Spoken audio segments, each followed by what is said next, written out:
আজকে আমরা জানবো ফেসবুক থেকে আপনি কিভাবে ফটো ডাউনলোড করবেন আপনার ডেস্কটপে।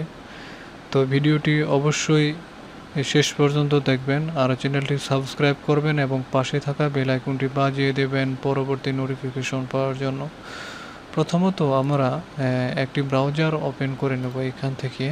তো ব্রাউজার ওপেন করার পর এখানে আমরা ব্রাউজারে গিয়ে লিখব facebook.com। তো facebook.com লেখার পরে তো আমরা এইখান থেকে চলে আসব মেন আইকন, এই যে বাম পাশে আমার নাম লেখা রয়েছে। তো আমি এটার উপর একটা ক্লিক করছি।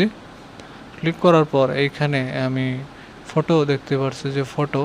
তো ফটোতে ক্লিক করার পর এইখান থেকেও আপনারা চাইলে ডাউনলোড করতে পারেন। এইভাবে মাউসের রাইট বাটন ক্লিক করবেন অথবা এখান থেকে এই মাউসের রাইট বাটন ক্লিক করার পর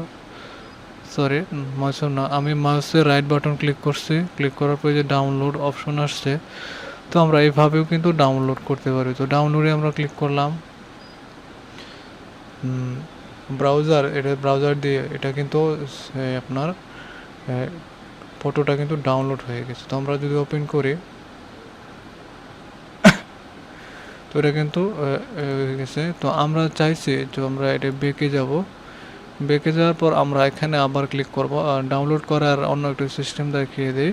তো এখানে আমি ক্লিক করব। এখানে ক্লিক করার পর আমি ফটোতে ক্লিক করব। এরপর এই ফটোটা আমি মাউসের রাইট বাটন ক্লিক করব এই ফটোর উপরে। তো এটা বড় হয়ে গেল। এখন মাউসের লেফট বাটন যদি আমি ক্লিক করে সেভ আস ডেস্কটপে আমি এটা সেভ করতে পারি।